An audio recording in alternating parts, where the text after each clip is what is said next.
Dober večer vsem zbranim, tisti, ki stojite zadaj kar naprej, ker tukaj je še kar nekaj prostora, pa da ne boste stali ves čas, kar pogumno naprej.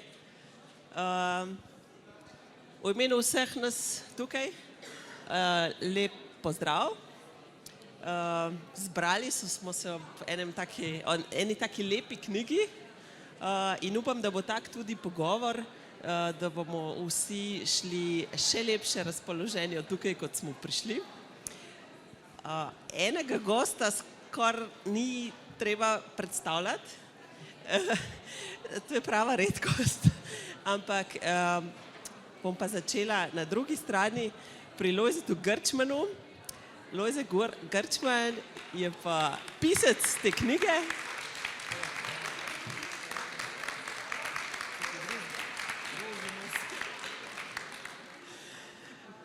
Lojze je pisec knjige na spletni prižnici, čeprav je ta govori o Martinu, oziroma Martin govori iz knjige, vendar je Lojze to vse zapisal, bomo o tem še kaj več povedali.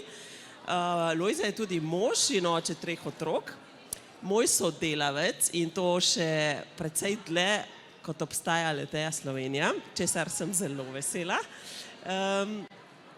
In napisal je že eno knjigo, in sicer o Urošu Zormanu.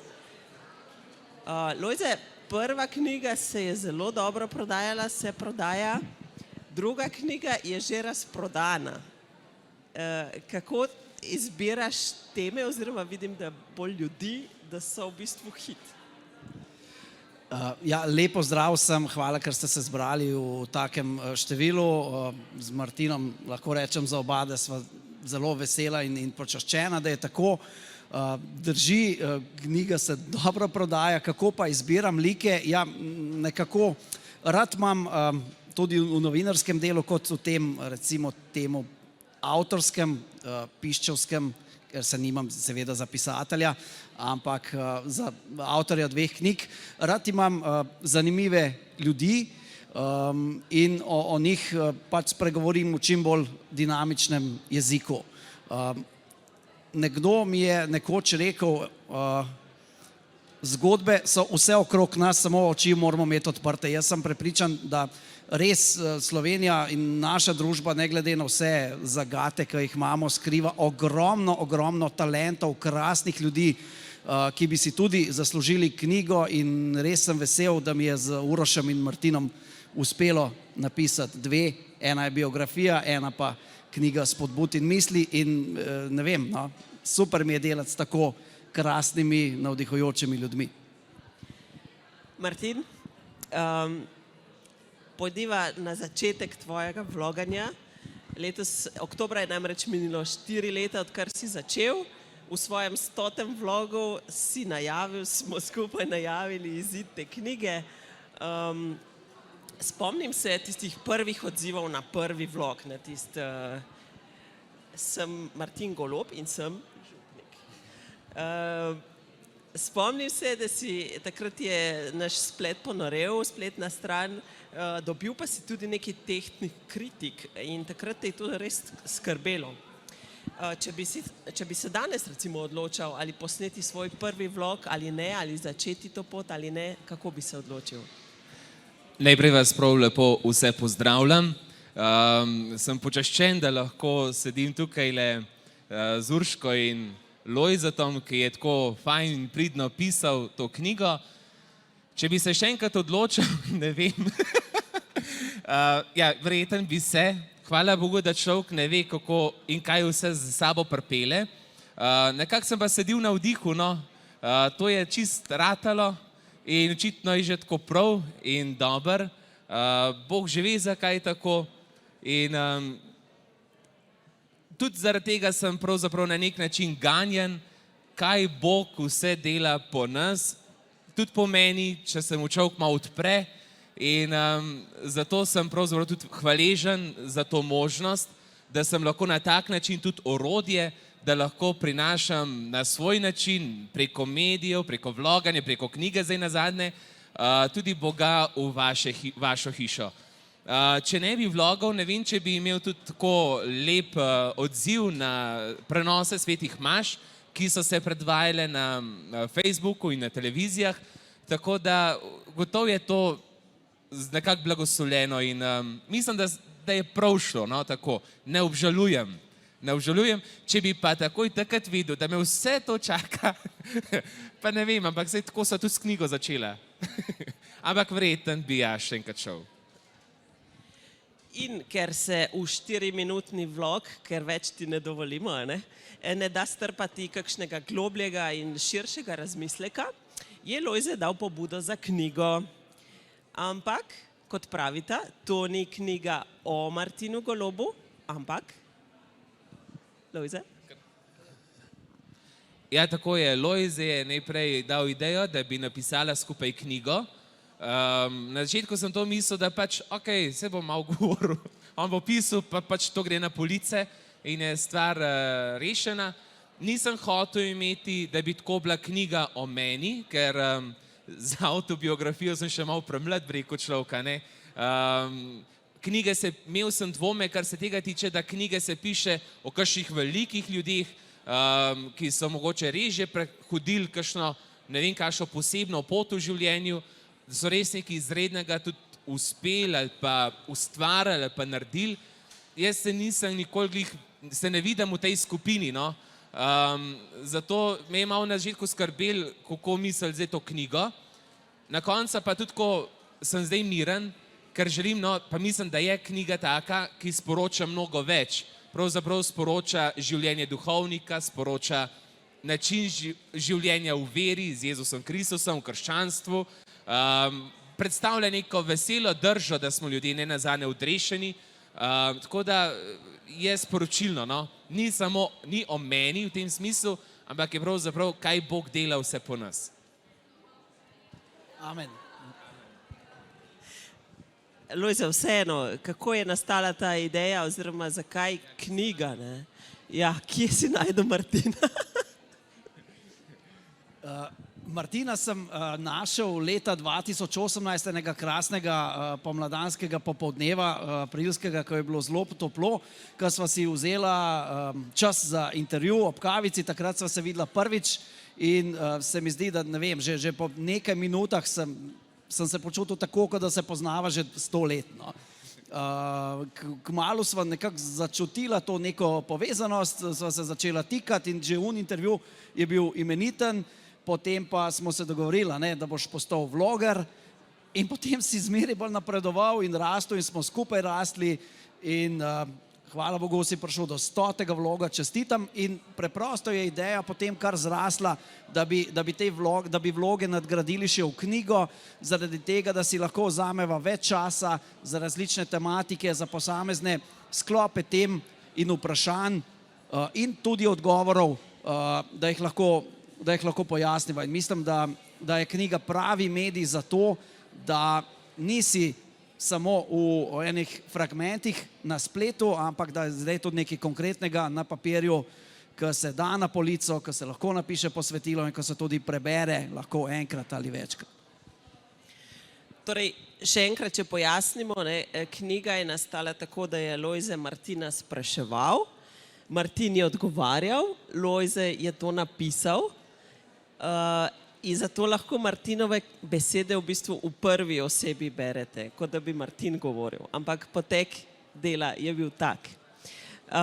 Iz 13 ur pogovora je nastala tale 184 strani dolga knjiga. Pa slike so tudi vmes. Ja, fotografije, ki jih morda še niste videli iz Martinovega življenja. Lojze, pohvaliti moram ta tvoj zapis. Mislim namreč, da ti je zelo dobro uspelo ubesediti Martinove besede. Res se čuti, kot bi Martin govoril iz tega. Iz preprostega razloga, ker dejansko je in jaz tega nisem veliko spreminjal. Se opravičujem. Samo res sva sledila enem konceptu knjige, ki sva ga pripravila z urednikom Davidom, se mu res lepo zahvaljujem za njegove nasvete in potrpežljivost, kar veliko je moral imeti ob mojih nenehnih trkanjih na njegovo pisarno, a ne, gospe iz knjižnega uredništva. In Potem sva, zaradi tega ni bilo treba kaj veliko teksta, ki sem ga pretipkal po Martinovih govorih, premikati, ne. Ampak je šlo to lahko zelo kronološko, ker je bil natančno narejen koncept in tega koncepta sva se tudi držala, seveda z občasnimi odstopanji v kakšno spontano reč ali pa tudi v kakšen humorni vložek, a ne, Martin? A je bilo veliko takega, kar potem ni prestalo cenzure? Ne, jaz mislim, da ne. Ti bolj veš. Čeprav govorite o zapovedih, zakramentih in blagrih, ta knjiga ni kot nek katekizem, kot smo jih vajeni. Bolj deluje kot skupek pričevanj, pričevanj prek tvojega življenja, Martin. Zakaj ste se odločila ravno za ta koncept, se pravi, da si govoril o zapovedih, zakramentih in blagrih? Urška, sorry, če se smem jaz navezati na prvi del tvojega vprašanja. Največja dragocenost po meni se mi zdi teh poglavij o molitvi, zapovedih in blagrih ter zakramentih se mi zdi to, da so podprti s konkretnimi primeri. To ni neka suhoparnost, ampak da je to, če si uporabila besedo katekizem, mogoče tako katekizem 21. stoletja, ne. Leta 2022 tukaj in zdaj s temi primeri, s temi epizodami naših življenj in mogoče Martinovih izkušenj iz različnih župnij, iz njegove družine in nasploh iz njegove duhovniške poti. Izbrala so pravzaprav take teme, ki so mi precej blizu. Namreč sam zelo veliko tudi poučujem mladino, otroke, odrasle, ko prihajajo k meni za pripravo na krst ali pa poroko in sem potem pravzaprav te zadeve, ki jim razlagam, ki jim govorim, ki jih poučujem, ki jim predstavljam, je to zdaj tudi tukaj noter.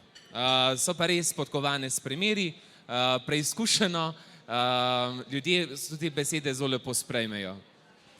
Še nekaj, ne, noter Martin tudi kakšne svoje slabosti pove, ne, kar res cenim, to njegov občutek za samo kritiko. Lahko recimo poveš tisto prigodo o nepripravljeni pridigi. Kaj ti povej? Torej, enkrat v njegovi bohinjski eri, ne, se gospod Golob ni utegnil pripraviti na pridigo.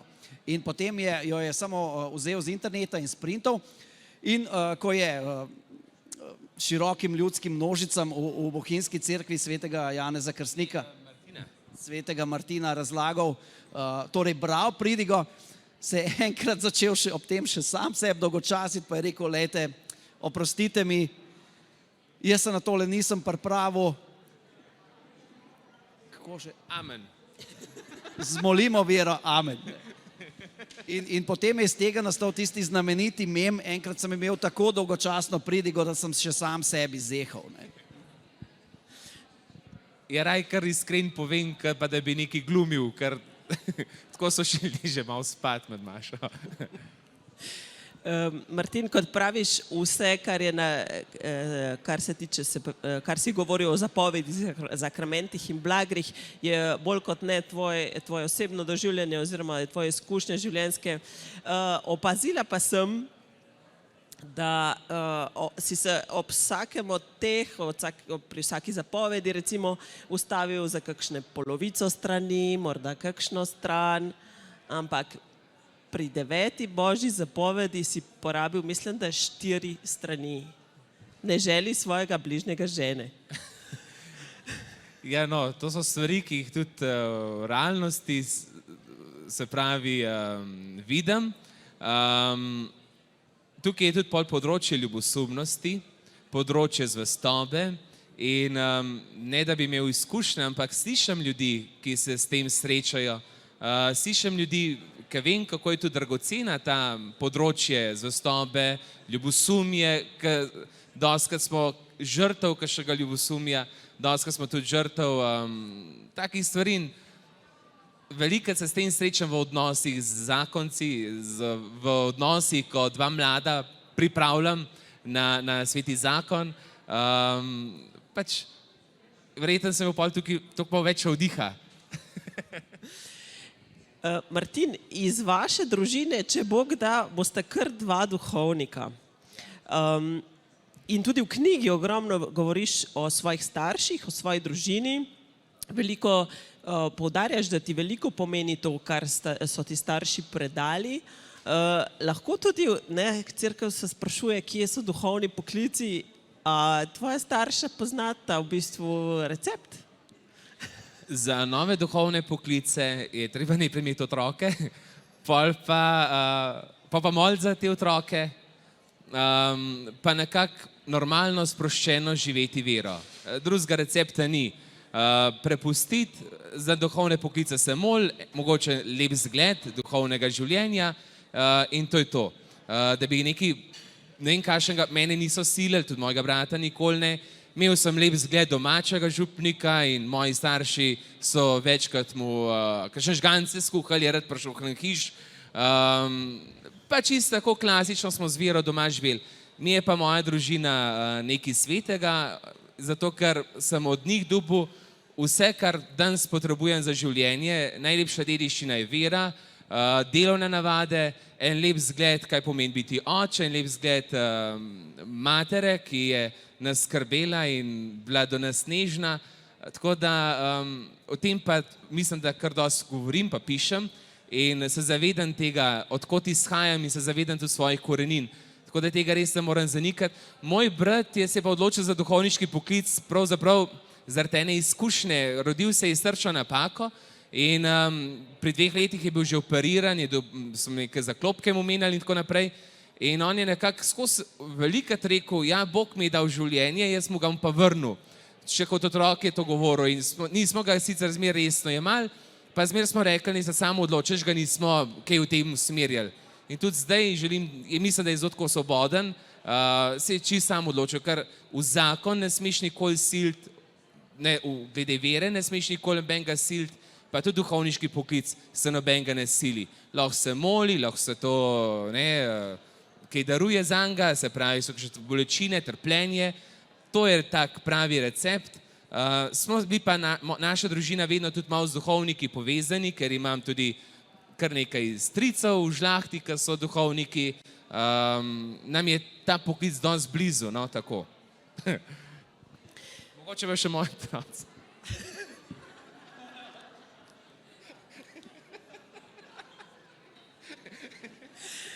Boljše, da ni bilo rečeno mikrofon. Martin, Lojze, od zapovedi, blagrov, zakramentov, kaj vama je najbolj pri srcu? Ne mislim od vsebine v knjigi, ampak sicer od teh zakramentov, zapovedi, blagrov, kaj vaju najbolj nagovarja? Mene mogoče v zadnjem času spet nagovarja ta mogoče zakrament, milost, spovedi. Tudi med pisanjem knjige je bila 2-krat, smo slišali? Ja, jaz sem na začetku, preden sem začel govoriti, pa odgovarjati na njegova vprašanja, sem želel, da je iskren in sem ga najprej spovedal in zaključila sem tudi s spovedjo. In tudi meni je sveta spoved nekaj zelo dragocenega. Sam redno hodim, pa tudi vedno sem rad na voljo za podelitev tega zakramenta. Drugače pa tudi jaz sem zelo lahko govoril o zakramentu svetega zakona, prav poroki. Letos sem imel 50 porok in vse kar izkušen se mi zdi, no. Tudi marsikakšnega sem tako malo spodbudil k temu, no, ker sem videl, da punca bi se še rada poročila, on malo caga, pa sem pa kar malo tako, ne, spodbudil, no, sem rekel, če imaš rad, soš pa ja poročil, ne, in tako. Tudi rad govorim o svetem krstu, zelo veliko krščujem in imam tukaj tudi kar en tak lepo pogled in mislim, da sem tukaj res tudi kar zelo dober predstavil, tako da lahko razume zakramente tudi nekdo, ki je mogoče oddaljen od vere, ki je mogoče že zdavnaj nehal k maš hoditi ali pa ki je mogoče oddaljen od krščanstva in tako, mislim, da bo razumel, ker je na enostaven način, ampak ni tako poljuden, ima močno vsebino, pa tako, kot je Lojze znal napisati, pogovorno je zelo fajn. Če pomislite na nastajanje knjige, na vajina srečevanja, na potem zapise, zaplete, razplete, izid, na kaj se najprej spomnite? Jaz se najprej spomnim te res krasne nagovore in res se počutim zelo privilegiranega, da sem toliko časa, to poletje in pomlad lahko preživel z Martinom in sem še bolj podrobno spoznal njegovo življenje, kako je res 24/7 v službi, kako non-stop trkajo ljudje, kako so nenehno telefoni iz tega predavanja na tisto mašo, na to srečanje, na ta blagoslov. Martin se res razdaja sebe in res sem ti ful hvaležen, da si vzel toliko časa, da sva lahko tole napisala in potem tudi vse akcije, ki so še kasneje s knjigo povezane, izvedla. Jaz pa občudujem Lojzetovo potrpežljivost, ker je zelo veliko potrpežljivosti rabil, ker so dostikrat usklajevala termin, daj se dobiva.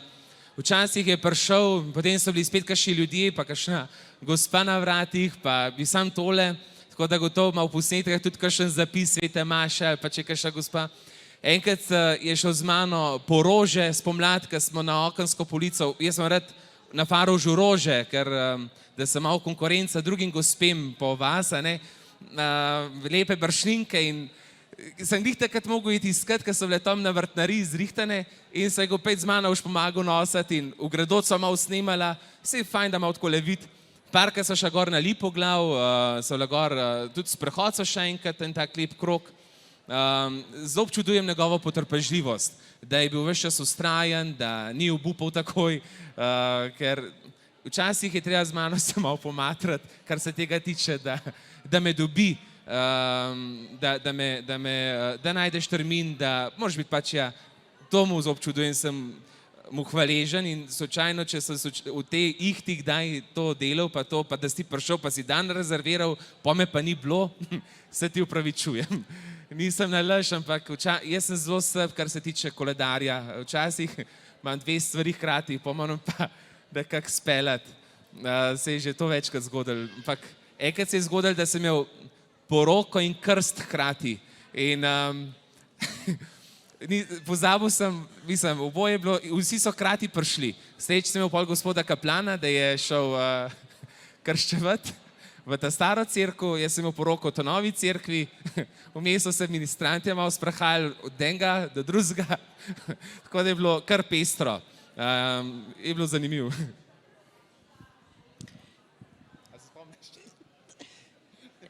Kaplan je namreč tudi tukaj bivši, ne? Če pogledamo v prihodnost, s čim boste zadovoljna ob tej knjigi? Kaj je vajin cilj pravzaprav? Verjetno niso samo prodani izvodi, ampak? Jaz sem že zdaj zadovoljen, če knjiga koga od vas nagovori, če lahko, ne vem, komu polepšava dan s tem, da napiševa kakšno posvetilo, podpiševa in to mi čisto zadostuje. Če komu res naredi ta knjiga kakšen lep občutek v sebi, če se zaradi tega kanček boljš počuti, je moje poslanstvo opravljeno. No, jaz sem pa podoben cilj, če bi vsak, ki jo bo prebral, ne res prebere do konca, no, tako, ne samo prelistati, fajn je, zato da pa res, slike so tudi na koncu tega, ampak bi želel, da bi nekomu predstavil vero kot nekaj del življenja, nekaj, pa da mogoče malo začutite, da tudi duhovniki smo čisto navadni ljudje, ki imamo radi svoje ljudi.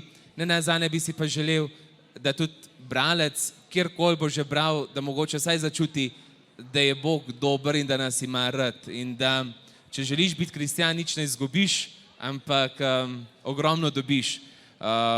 Imam pa ten tak cilj, no, mogoče pa tudi kakšen prevod, ne, takole malo še za usvet, da bo šlo, mogoče kdaj, ne vem, pač apostol Pavel pravi, hrepenite po visokih ciljih in Jaz bi tukaj sam še dodal, da sta med nami tudi dva, lahko rečemo, soustvarjalca knjige, vsaj dva. No. Rok je prispeval večino fotografij, najlepša hvala, Rok. Avtor naslovne fotografije, pa med drugim tudi teh dveh, ki sta tukaj za nami, je pa Siniša, tudi sebi Siniša, iskrena hvala. Hvala.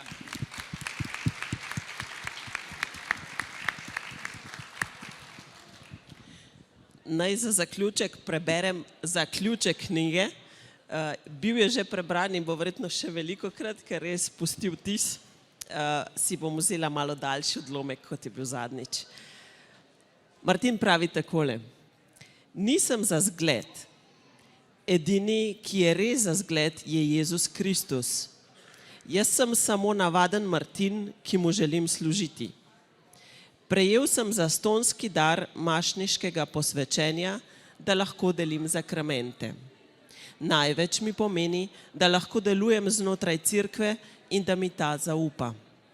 Zelo osrečujoče je, ko gredo ljudje srečni iz cerkve, v kateri začutijo, da jih ima Bog neskončno rad.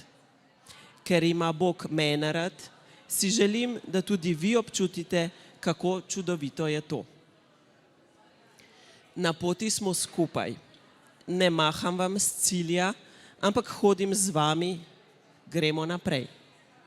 Marsikoga bom potolažil in marsikoga, upam, da bo teh čim manj, tudi razočaral. Človek sem, delam napake, nisem svetnik. Imejmo usmiljenje drug do drugega. To ni knjiga o tem, kako živeti, ampak knjiga o tem, kako živim. Vsi skupaj se trudimo biti čim boljši.